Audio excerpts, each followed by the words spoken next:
Pues nada, muchísimas gracias Marcela por la introducción y gracias a todos los que estáis asistiendo a este webinar. Voy a empezar, voy a compartir pantalla, comparto el audio también por si acaso. Bueno, no voy a preguntar si se ve, si no se ve que alguien diga algo. Y nada, bueno, eso, como decía, muchas gracias a todos. Veo que hay muchos perfiles de gente, como esperábamos, desde estudiantes hasta arquitectos, hasta investigadores, que sepan seguramente todo esto de acústica, ingenieros.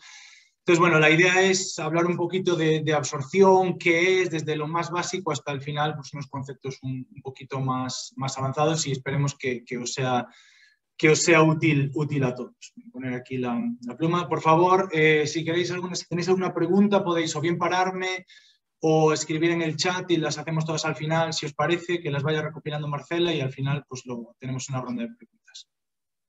Entonces, bueno, la introducción o el programa que tenía pensado era dar una breve introducción, hablar después sobre los descriptores ponderados que hay en tema de absorción, ya sean las normas europeas o las americanas, ver cómo se mide la absorción y acabar pues, con algunos ejemplos, ¿vale? De algún estudio paramétrico, etcétera, de cosas o parámetros que pueden influir en la absorción de una solución acústica.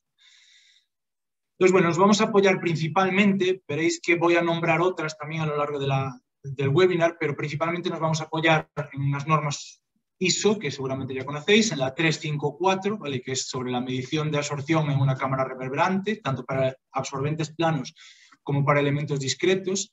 La 16487, otro código de ensayo para techos suspendidos. La 11654, que nos dice cómo evaluar y cómo clasificar las medidas según la norma ISO 354.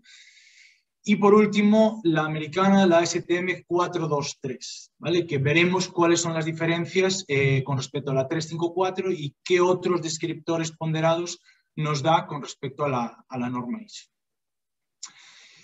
Cuando hablamos de acondicionamiento acústico, pensamos todos en el archiconocido tiempo-reverberación, ¿vale? Esos son la mayor parte de las estándares, de las normas internacionales, estipulan o dan valores diana de acondicionamiento acústico en términos de tiempo de reverberación. No obstante, sí que están empezando otros países a incluir otros parámetros, por ejemplo, Italia ha incluido la claridad del habla para escuelas, o Hungría, así como el STI, etcétera. Y lo que tienen en común, o dependiendo del tipo de espacio que estemos analizando, pues necesitaremos uno, otro o una combinación de todo. De hecho, la norma 3382/3, que nos describe un método de medida para oficinas abiertas, nos dice que hay evidencia que el tiempo de reverberación no es tal vez la mejor opción para describir acústicamente un espacio de esas condiciones, ¿vale? Que habría otros parámetros como el decaimiento espacial, el Speech Transmissibility Index, etcétera, que nos podrían ayudar a describir mejor ese espacio. Estos son los parámetros objetivos que conocemos, que incluimos, que tenemos en consideración a la hora de acondicionar y que todos ellos están en mayor o menor medida influenciados por la absorción. Y eso es lo que vamos a abordar en el webinar de hoy a la tarde. Definición muy rápida que todos conocéis, ¿qué es la absorción? La capacidad que tiene un material de, una vez que impacta energía sonora contra él o contra esa solución acústica, la capacidad que tiene de que no refleje de vuelta hacia esa estancia. Sí, la capacidad que tiene esa solución acústica de absorber, de atrapar el sonido. Se expresa mediante la letra griega alfa y es un coeficiente que varía entre 0, reflexión total, pensemos con el símil con la energía lumínica de una luz de un láser contra un espejo, y 1 contra una mano, y alfa igual a 1, la absorción total, pues láser contra una mano, ¿sí? Si seguimos esas normas que poníamos antes y medimos como fabricante una solución acústica, obtendremos una gráfica tal que así. En el eje vertical tendremos la absorción, ¿vale? De menos a más, de 0 a 1, 0 totalmente reflectante, alfa igual a 1 totalmente absorbente, y en el eje horizontal las frecuencias. Por un tema de frecuencias, que no me voy a meter, lo damos por supuesto, ¿vale? Por un tema de longitud de onda, esa absorción variará con la frecuencia. Para facilitar la comunicación entre profesionales, muchas veces lo que se hace es, debido a esta no practicidad a la hora de comunicarse, lo que se hace es obtener indicadores medios o ponderados, como son el alfa-W, el NRC o el SAA, que veremos a continuación. Bien, una vez que decíamos que yo mido, según unas normas determinadas que también hemos visto ahora, esa solución constructiva y obtengo esta gráfica, una gráfica tal que así, si yo superpongo esa gráfica en esta otra, ¿vale?, que nos la da la norma 11654, podré clasificar mi material según una clase de absorción, ¿vale? Al igual que con la energía, los materiales tendrán desde la clase de absorción A, que es considerada la mejor, hasta la clase de absorción E, que es la más baja, o incluso sin clasificar por debajo de esa clase, ¿vale? A modo de ejemplo, una lana mineral, normalmente dependiendo siempre del descuelgue del pleno en caso de un techo, pues suele ser una clase A, ¿vale? En Ecofon fabricamos toda lana de vidrio, pero una lana de roca podría ser también una clase A, ¿vale? Clase C, D, dependiendo un poco de cómo sea la solución, pues una viruta de madera, un wetfeld, un perforado, dependiendo también de lo que lleve por encima puede ser otra clase. Y ya, pues, un material duro, ¿vale?, con un alfa muy bajo, con un coeficiente de absorción muy bajo, pues una escayola, un hormigón visto, etcétera, estaríamos en una clase E o incluso por debajo. Esto, como decíamos, estamos yendo a cómo se obtienen esos coeficientes ponderados, ¿sí?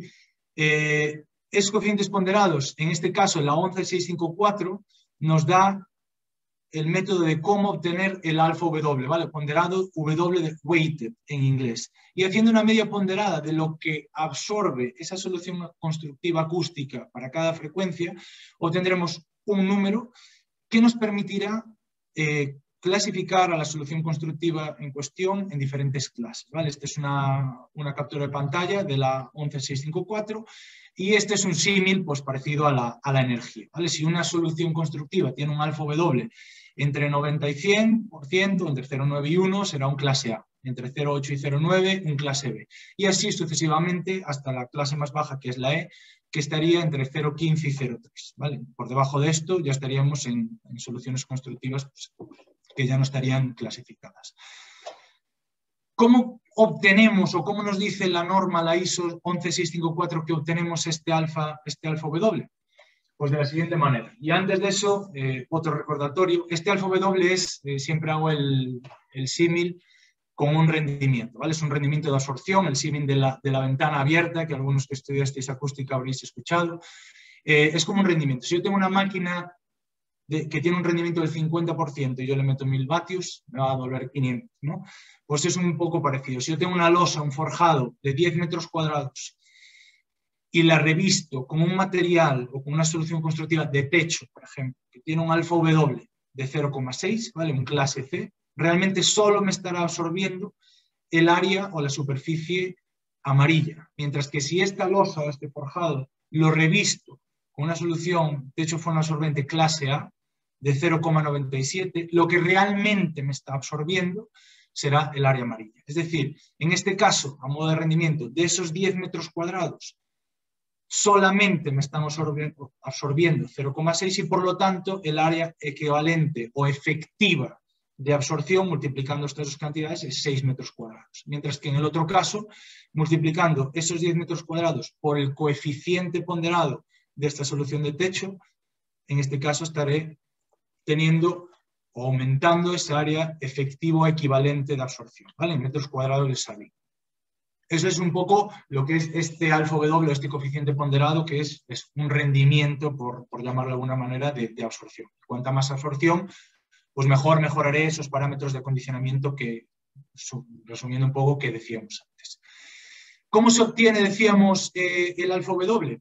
Pues una vez que yo mido lo que decía antes, siguiendo la norma, la 354 o la que sea, esa solución constructiva, y superpongo esa curva de absorción por frecuencia con esta gráfica que nos da esta norma, ¿vale? Imaginaos, esta es la gráfica que yo utilizo del alfa P, después veremos lo que es este alfa P comparado con otros alfas. Es un método muy parecido al de aislamiento para tener el coeficiente de reducción de ruido aéreo ponderado o al de ruido impacto, ¿vale? Lo que nos dice es que tenemos que coger una curva de referencia, ¿vale? Que empieza aquí arriba, en 1, y desplazarla en intervalos de 0,05 hasta que la suma de las desviaciones desfavorables sea igual o menor a 0,10. ¿Vale? Una vez que se cumpla esta condición, el alfa W, es decir, el coeficiente de absorción ponderado, será el valor que tenga esa curva desplazada a 500 hercios. Y una desviación desfavorable se define como aquella desviación a una cierta frecuencia en la que mi medida, ¿sí?, sea menor a la curva de referencia desplazada. Es decir, imaginaos que yo he medido mi solución constructiva, en este caso, y he obtenido esta curva gris, ¿vale? Si yo voy bajando la curva, llego a esta condición en la que sumando esta absorción, restando la diferencia entre esta y la que yo mido, es, sumamos, y la suma de desfavorables, esta es una desfavorable, ¿vale? Porque la medida es menos que la referencia. Esta ya no es desfavorable, porque la medida no es menos que la referencia. Cuando sumo las medidas de las desviaciones favorables y sea igual o menor de 0,10, como en este caso, el valor de esa curva de referencia a 500 hercios será el coeficiente de absorción ponderado, ¿vale? El alfa W. Y según esto, que en este caso es 0,75, podré clasificar mi solución constructiva según las clases que veíamos antes, ¿vale? En este caso, una clase de absorción C. En este otro caso, y pongo este otro caso por lo que veremos después, si medimos una solución constructiva que veis aquí en tercios de octava en este caso, lo graficamos y hacemos ese mismo procedimiento para calcular el coeficiente de absorción ponderado, ¿vale? Vamos bajando la curva desde arriba, que está definida esa curva de referencia en el estándar, hasta que cumplamos esa condición, ¿vale? La cumplimos aquí. Entonces, nuestro valor a 500 hercios de la curva referencia desplazada, ¿vale? Porque ya hemos cumplido que la suma de las desviaciones desfavorables es igual o menor de 0,10, es decir, que sean iguales o menores que 0,10, significa que este alfa W, ¿vale?, no es una media ponderada como en la norma americana que veremos después, sino que se permite o bien una desviación de 0,05 en dos frecuencias o una de 0,1 en una frecuencia, ¿vale? Por eso es una ponderada. Y en este caso, que se ha cumplido esta condición, nuestro alfa ponderado será, 0,3, ¿vale? Veréis en algunos casos, en algunas hojas de características, que hay entre paréntesis algunas letras. ¿Qué significa eso? Significa lo siguiente. El estándar nos dice, si una vez que has cumplido esta condición, clase D, si una vez que has cumplido esta condición, tras el ajuste, el alfa P, es decir, el valor de la absorción de esta solución constructiva, es el 25% mayor que la curva de referencia ya movida, ¿sí?, hay que añadirle al alfa W un indicador espectral, ¿vale? Es decir, se le añade L de low en inglés. Si en 250 hercios el valor de la absorción de la curva es 25% mayor a la de referencia, veis que aquí no lo es, casi coincide, 0,3, y si le añade una M para medium o una H para high, si hay una desviación mayor de 25% en 500 o en 1000 y en 2000 y 4000 respectivamente. Veis aquí que en 1000, tanto en 1000 como en 2000 como en 4000, ¿vale?, hay una desviación de más de 25 hercios. Por eso esto nos dice que es un 0,3, pero que a ciertas frecuencias, que básicamente lo que significa este indicador espectral es que mira, cuando vayas a prescribir esta solución constructiva, la curva de absorción en frecuencia, ¿vale? Porque no se ajusta mucho a la referencia, sino que tiene unas variaciones de más de 25% y dependiendo de las fuentes sonoras que tengas en ese espacio que vas a condicionar, será bueno que mires el espectro de absorción para poder ajustarlo y esa solución constructiva a esas actividades, ¿sí? Entonces, ese alfa W puede venir solo o puede venir acompañado de unos indicadores espectrales, que es lo que os acabo de explicar, ¿vale? Siempre, evidentemente como ingeniero acústico, creo que es bueno mirar el espectro de absorción antes de prescribir algo, pero en este caso, cuando tiene el indicador espectral, mucho más todavía. Otra cosa, veis que hasta ahora en los ejes verticales que os he puesto siempre hemos visto el alfa P, pero muchas veces vemos el alfa S, ¿vale? Alfa S, el S es un subíndice que distingue respecto a la absorción geométrica, ¿vale? Definida como el ratio de la energía no reflejada respecto a la incidente. Es decir, idealmente, cuando tenemos una superficie infinita y ahí impacta sonido contra esa superficie, ¿vale? Una onda plana contra esa superficie, el alfa es un porcentaje, ¿vale? Es lo que atrapa el material y lo que no devuelve. Ese es el caso ideal en caso de una placa infinita y una onda plana que impacta contra esa superficie. Por lo tanto, eso es un porcentaje, ¿vale? Eso nunca será mayor que 1, siempre será menor o igual que 1, como mucho podrá absorber 100%, ¿vale? Sin embargo, el alfa S, que es cuando medimos en laboratorio, ¿vale? En este caso viene dado en tercios de octava, sí que puede ser mayor que 1 por ciertos efectos que veremos ahora. Por lo tanto, sí que es cierto que puede haber, estos son dos medidas, ¿vale? De un producto de Ecofon que se llama el Ecofon Master A, de 40 milímetros de espesor, en este caso con 200 milímetros de cámara, que sí que puede tener valores de más de 1, como veremos a continuación. No obstante, cuando se da en alfa P, ¿vale? En octavas, veis que aquí pasamos de tercios de octavas a octavas, el alfa P nos dice la 354 que lo tenemos que capar siempre, limitar superiormente siempre a 1, ¿vale? Por eso veis aquí valores en frecuencias altas, sobre todo 1.5, 1.06, 1.01, etc. Mientras que aquí ya todos están limitados superiormente a 1, ¿vale? Nos dice la 354 que aunque en las medidas el alfa S sea mayor que 1, debido a que no estamos en el caso ideal, ¿vale? En el caso de placa infinita y onda plana, en la realidad sí que puede pasar al medir un objeto finito, pero que eso, a la hora de transmitir los datos, el alfa P tiene que ser limitado superiormente a 1. Bien, hemos visto que el alfa W es un indicador ponderado, ¿vale? Que resume la capacidad de absorción de una solución constructiva para varias frecuencias y que le da la ISO 11624. Bien, en ciertas soluciones constructivas vemos otros indicadores ponderados o incluso en otras ciertas normas. Me viene a la cabeza Well, por ejemplo, ¿vale? Me viene a la cabeza otros indicadores ponderados o incluso, perdonad que no lo he puesto aquí, el alfa M del código técnico, ¿vale? Del español. Bien, como decíamos, muchas veces alfa P, según esta que he puesto aquí, alfa P es prácticamente idéntico medido con la estándar ISO o con el ASTM americano, pero algunas veces estos indicadores medios ponderados pueden variar. ¿Por qué? El alfa W, como decíamos, está en la 11654, es una media ponderada y considera frecuencias de 250 a 4000. El NRC, ¿vale? Noise Reduction Class, es otro indicador ponderado que está dado en esta norma americana, en la C423, pero es una media aritmética.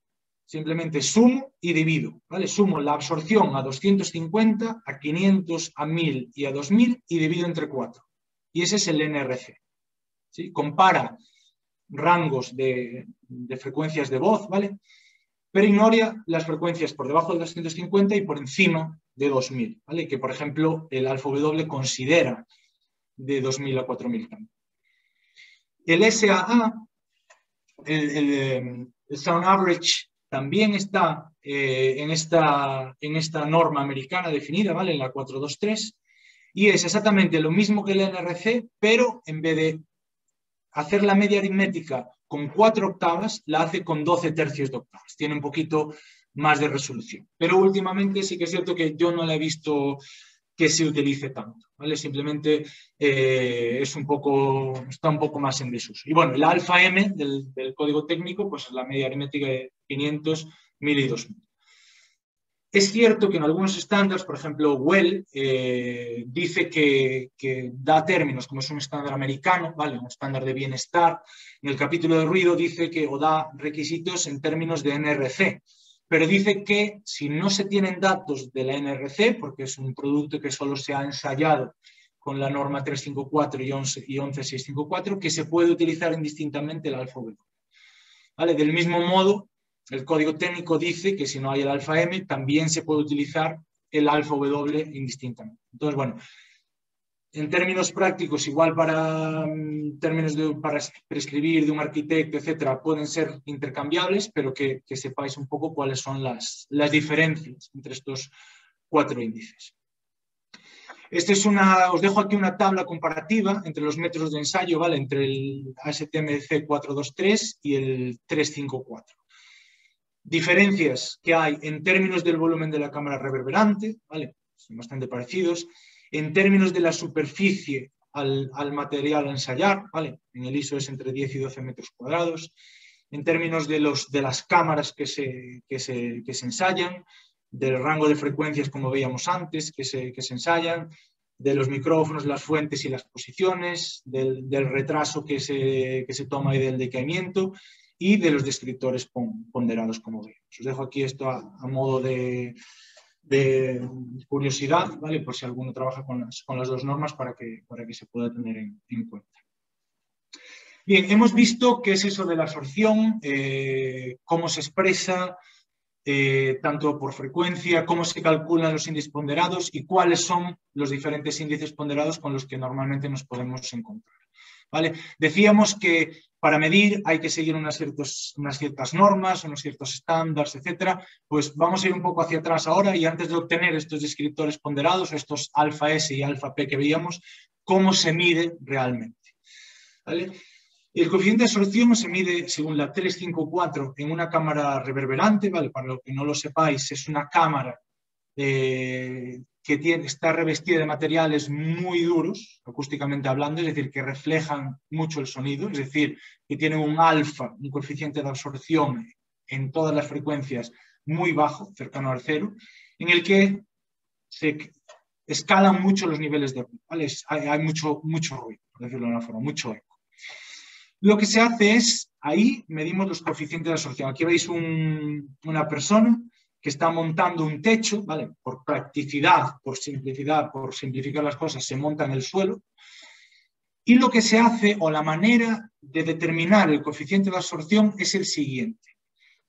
Tenemos una cámara reverberante, ¿vale? Esto que veis aquí colgando son, para los que no lo sepáis, difusores, ¿vale? Que hacen repartir un poco el sonido para crear un campo difuso. Un campo difuso, simplificando, es aquel que da igual donde yo mida, ¿vale?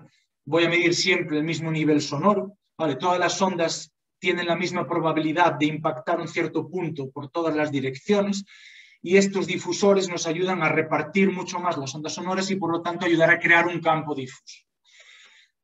La manera en la cual se mide la absorción es, en esta cámara reverberante en la cual hay mucho eco, lo que hacemos es medir el tiempo de reverberación, es decir, el tiempo que tarda el sonido en desaparecer en esa cámara, con la sala vacía, ¿vale? Sin meter nada ahí. Y ahí medimos un tiempo de reverberación, ¿vale? El tiempo de reverberación, para los que no lo sepáis, se calcula con la ley de Sabine, que es 0,16. Esta es una constante que depende del entorno, ¿vale? De las condiciones ambientales, multiplicado por el volumen y dividido por la absorción, ¿vale? Pensad que si las condiciones medioambientales en esa cámara no varían y el volumen no varía, ¿sí?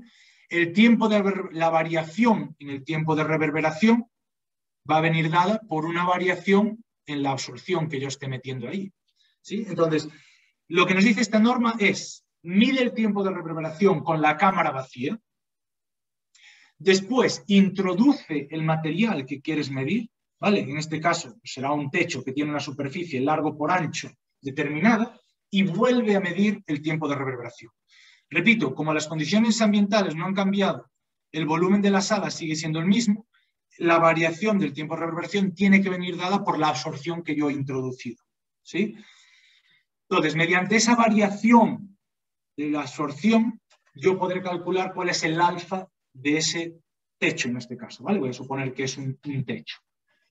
¿Vale? El alfa relaciona el área física, es decir, el largo por ancho que he introducido en esa cámara reverberante, que si os acordáis, en la 354 tiene que ser una muestra de entre 10 y 12 metros cuadrados, nos relaciona esa superficie física con el área efectiva de absorción, ¿vale? Así se define el alfa. La variación de esa absorción, ¿vale?, que yo tengo al medir dividido por la superficie física del panel nos da el alfa. ¿Vale? Puesto de otra manera, ¿os acordáis que os decía que el alfa es como un rendimiento de absorción? Pues fijaos, ¿vale? El área efectiva de absorción que yo tengo es igual, si paso esta S al otro lado, a la superficie física que yo, ¿os acordáis? Que recubría aquella losa multiplicada por el coeficiente de absorción. Pues esa es la relación que nos da el alfa. ¿Vale? Bien. ¿Qué pasa? Vimos antes que el alfa S, ¿vale?, nos puede dar valores superiores a 1. ¿Por qué?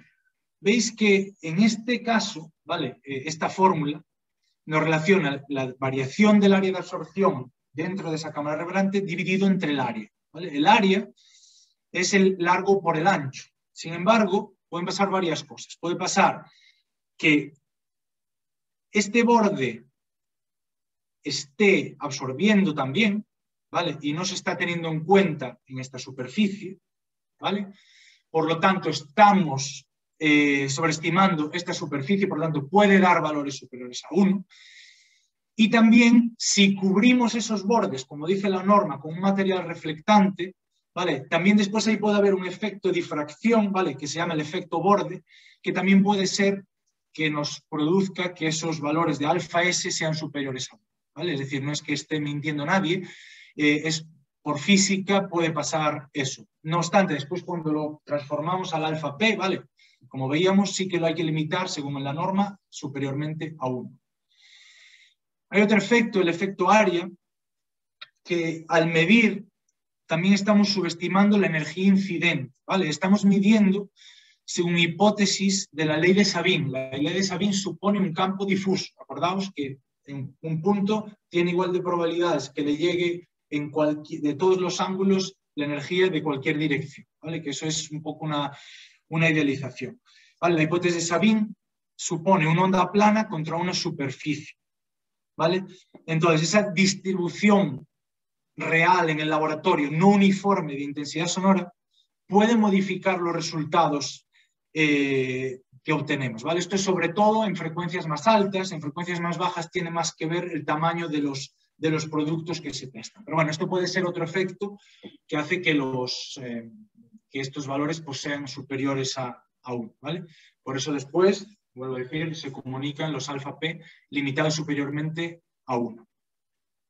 Bien, hemos estado viendo que esto estamos midiendo un techo puesto con una cámara que se va a instalar, etcétera, y que tenemos una superficie muy bien definida, ¿vale? Largo por ancho, bueno, los bordes que veíamos antes, pero también hay otros elementos discretos, ¿vale? Los he llamado aquí FHU, Free Hanging Unit en inglés, ¿vale? Elementos descolgados, que cuando se descuelgan, realmente, ¿cuál es la superficie que se está exponiendo al ruido al medir? ¿Vale? Queremos tener una superficie certera, exacta, para poder calcular el alfa que tenemos que calcular aquí.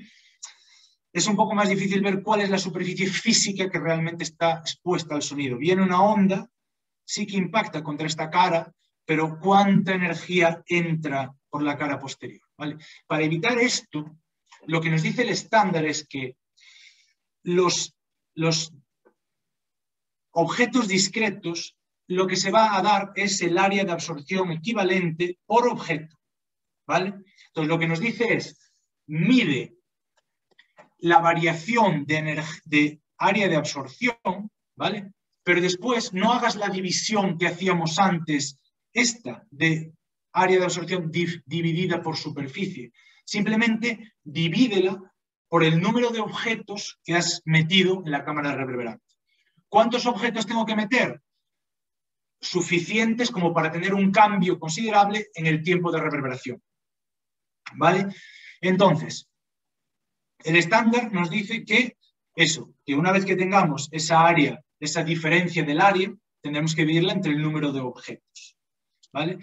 ¿En qué posición tendremos que ponerla? Nos dice que tendremos que espaciarlos la máxima distancia posible, a no ser que esos objetos estén instalados de una forma diferente en la realidad, ¿vale? Entonces sí que habría que medirlos de esa forma, ¿vale? Aquí lo pone también.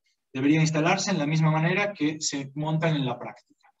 Entonces, suficientes objetos como para producir un cambio significante en el tiempo de reverberación, pero separados lo máximo posible. Y nos dará, pues eso puede ser una isla descolgada, puede ser un sofá, puede ser mobiliario, etc. Y tendremos el área de absorción por objeto, ¿vale? Hay otro estándar que es de medir el 20189, que salió hace poco, ¿vale? Que es para medir mobiliario. Y aquí también nos dice que tenemos que medirla de esa forma, que el mobiliario también es en forma de área de absorción por objeto, ¿vale? Pues ya sea en octavo, en tercios de octavo. Aquí vemos un ejemplo, por ejemplo, que una solución de techo que tenemos en Ecofon, que se puede montar tanto como techo continuo, en el caso ese damos el alfa P, o se puede montar como islas descolgadas, ¿vale? Como clústeres pequeños de islas, que en ese caso damos el área de absorción por objeto, ¿vale? Tiene que estar montado en la misma manera que se monta, ¿vale? Medidos. Otro comentario es como sobre los baffles, ¿vale? Se mide según la norma 354, siguiendo el protocolo descrito en la 16487 y clasificamos según la 11654 que veíamos antes, ¿vale?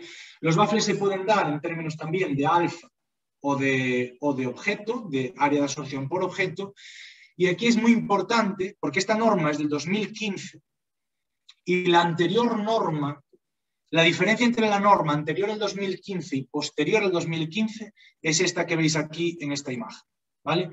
Antes, al 2015, no se exigía un marco perimetral alrededor de los baffles y después, al 2015, sí que se exige un marco perimetral alrededor de los baffles.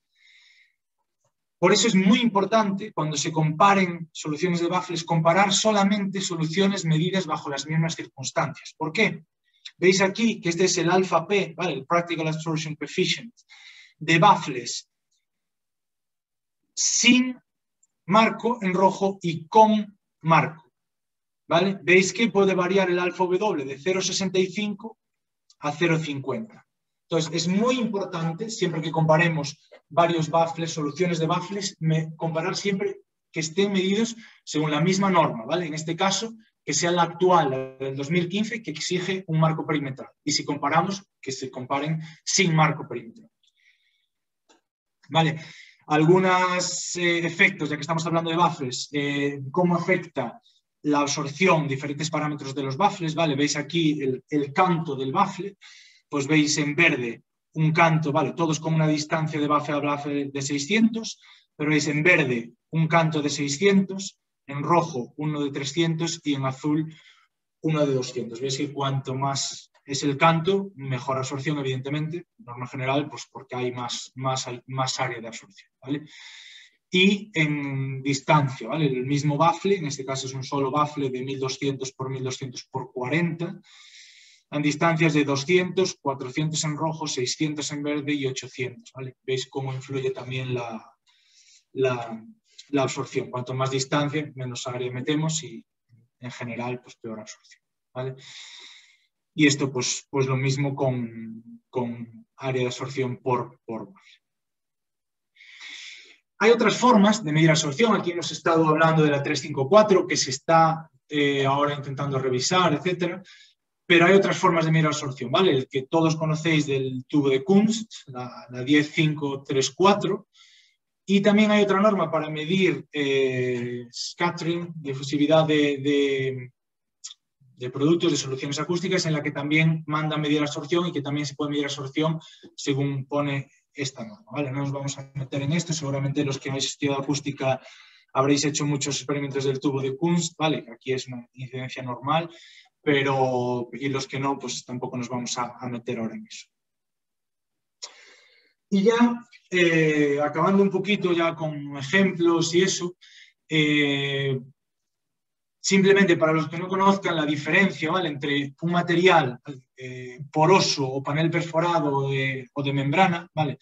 Estoy simplificando mucho, sí, o sea, es un ejemplo tipo, pero vemos aquí en verde, por ejemplo, o en rojo, un panel perforado, ¿vale? Panel perforado, vamos a ver ahora, o membrana, funciona a modo resonador, por lo tanto va a ser más efectivo en algunas frecuencias que en otras, ¿vale? El poroso, dependiendo del velo que tengo por encima, va a aumentar ese ancho de banda de absorción, ¿vale? Y un poroso pues tiende a tener este comportamiento de, en las frecuencias bajas, un poquito peor absorción por un tema de espesor, y en las frecuencias altas pues ya ir aumentando esa absorción, ¿vale? Como decía, esto es una cosa que me preguntan y he visto por ahí antes, ahora no estoy, pero a José Cucharero voy a enseñar un resultado de un paper de él, que grata sorpresa verlo por aquí, en el que veremos cuál es la dependencia angular de la absorción, ¿vale? Y eso tiene que ver un poco con el mecanismo de absorción de cada tipo de solución acústica. Una solución acústica perforada basa su absorción en el mecanismo de resonadores, ¿vale? Como una botella.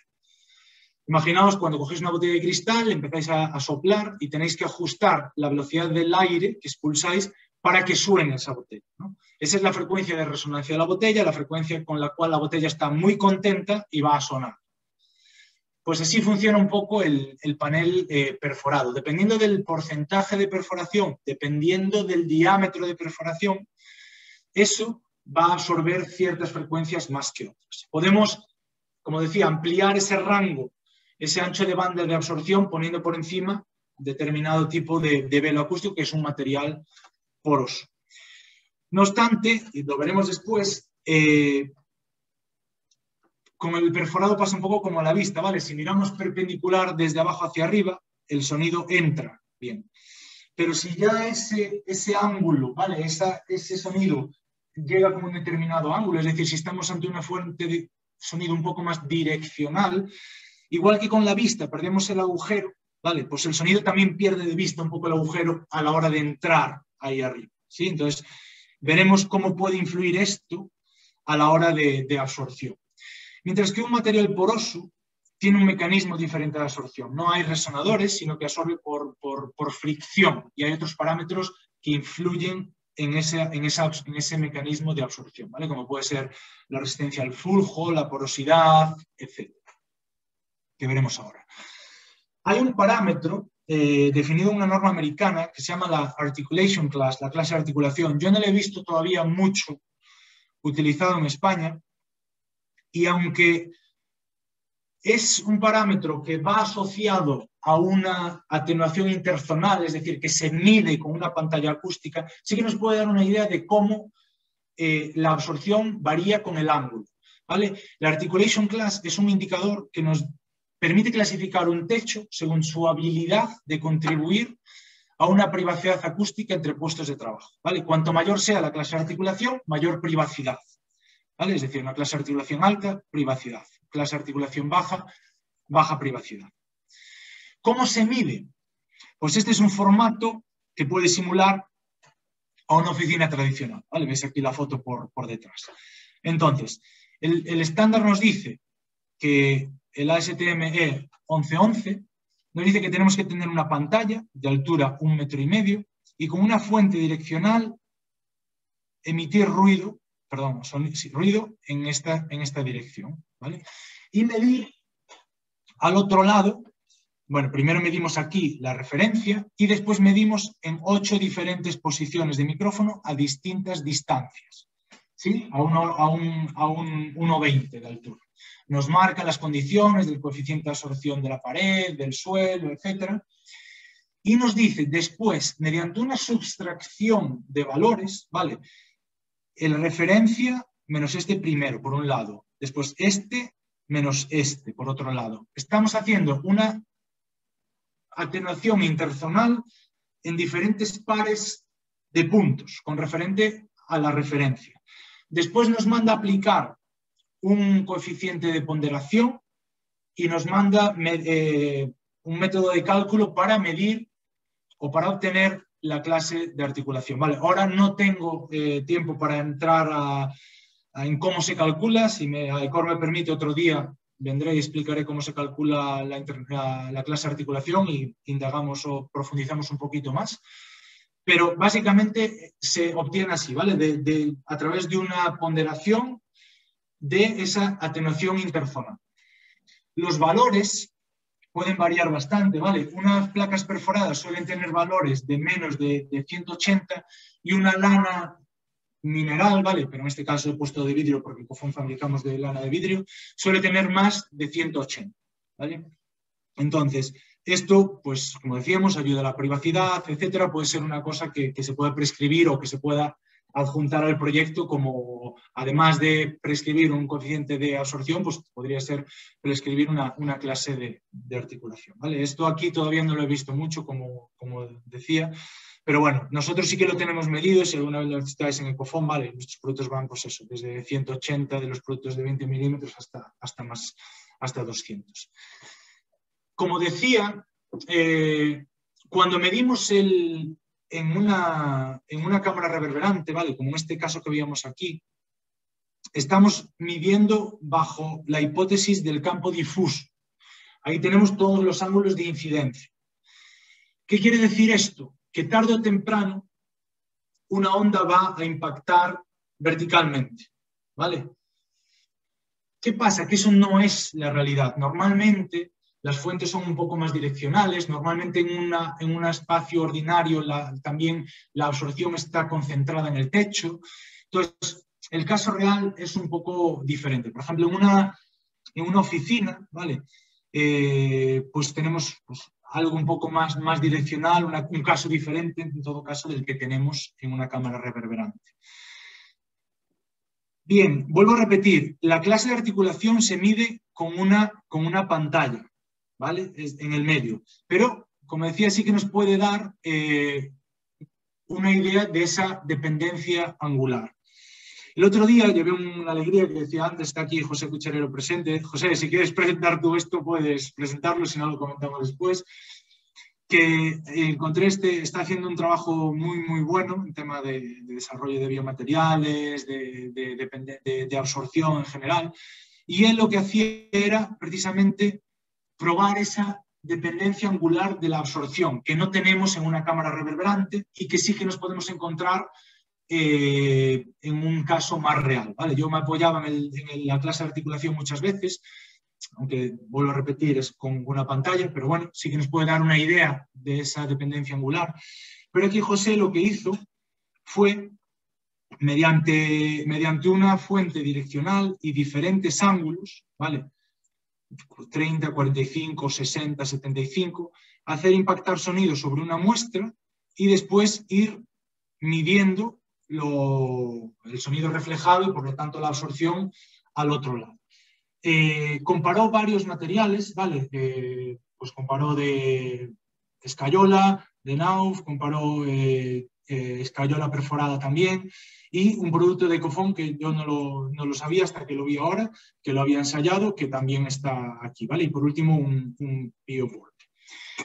Los resultados son los siguientes. Veis aquí coeficiente de absorción en tercios de octava para diferentes ángulos de absorción, ¿vale? Es decir, para 30 ángulos de incidencia, perdón, 45 grados, 60 grados y 75 grados. Veis que los diferentes colores se corresponden cada uno con un producto diferente.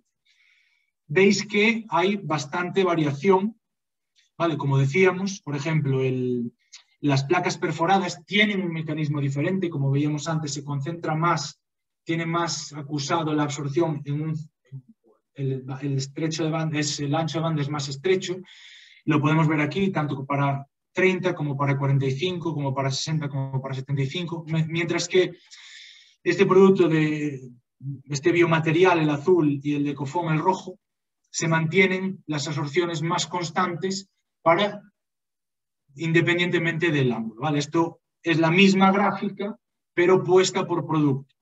Veis que en estos dos casos, tanto el rojo el de lana mineral de Cofón como el BioBoard, tienen una absorción mucho más constante independientemente del ángulo de absorción, mientras que otros materiales sí que la varianza, la desviación estándar es mucho mayor dependiendo del ángulo de absorción. Entonces sí que me pareció oportuno poner esto porque muchas veces los coeficientes de absorción se dan medidos en unas condiciones de un campo difuso que no tenemos habitualmente en un caso real y que en ese caso puede ser más relevante prestar atención a esta absorción dependiente del ángulo, ¿vale? Sino a la clase de articulación también en caso de oficinas.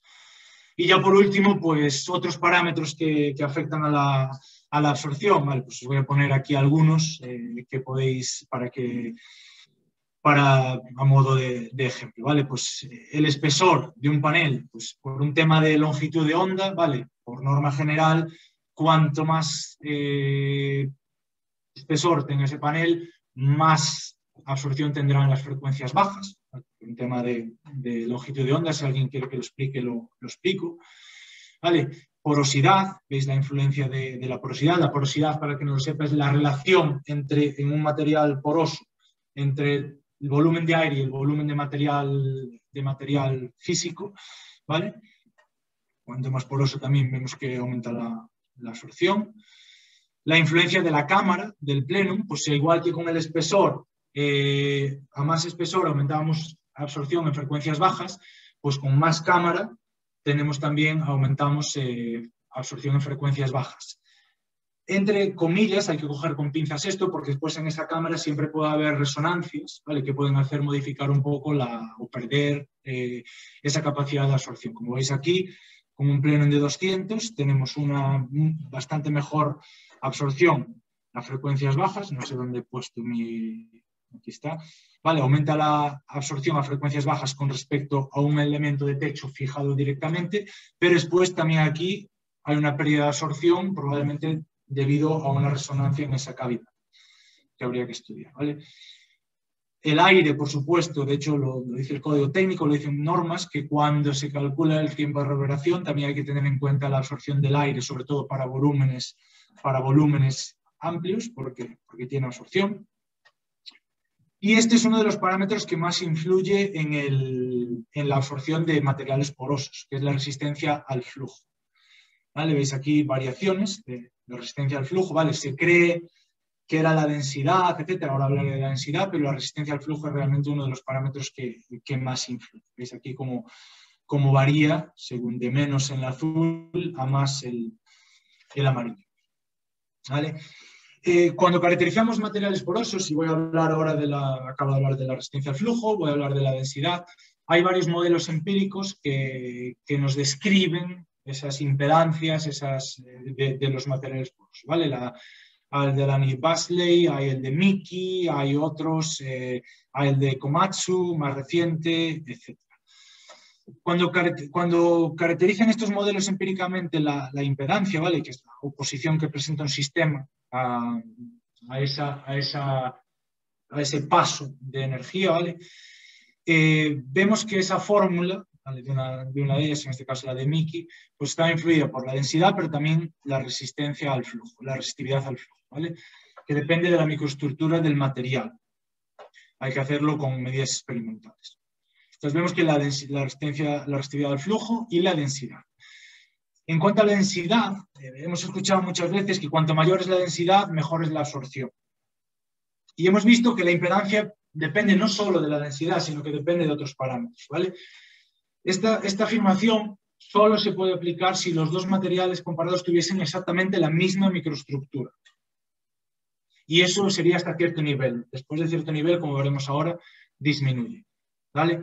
He puesto aquí algún paper, alguna publicación, ¿vale? Que dice aquí que la densidad del material mejora hasta un punto óptimo, pero después tiene un punto de inflexión y al rigidizarse baja, ¿vale?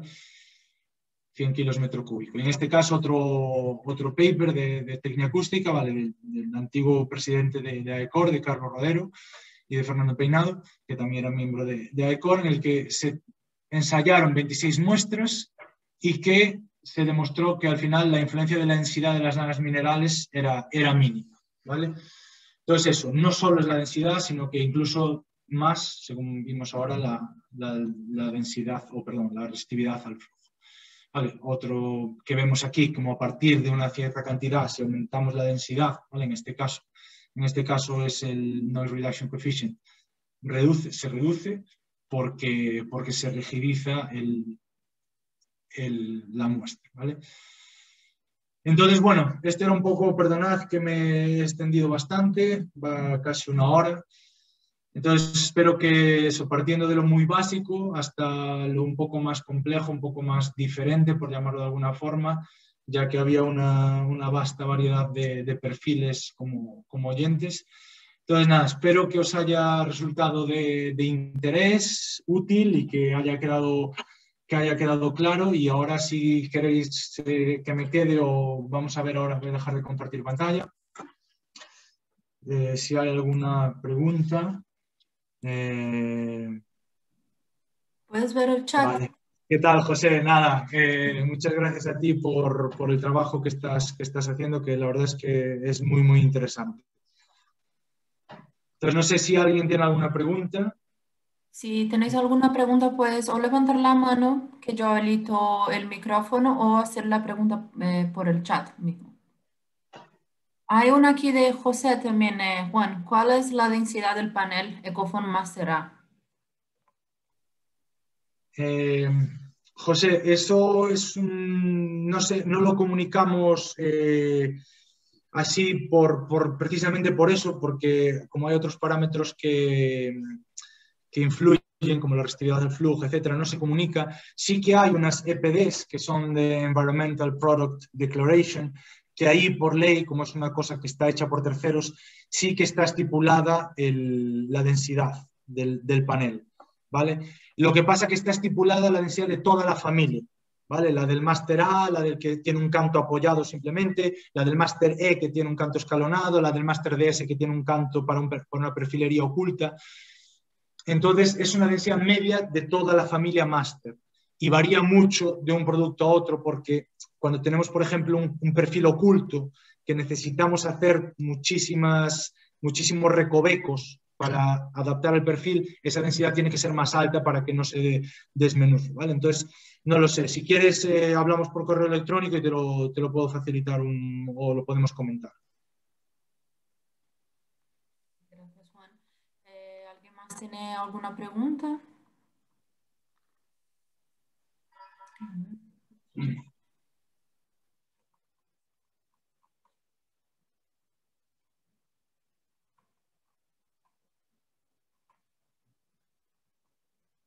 Bueno, pues...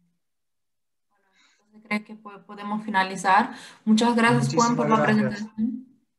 Muchas gracias a todos y me podéis escribir por correo cuando queráis, ¿vale? Y para avisaros también que ya tenemos programado otro webinar el día 20 de mayo que va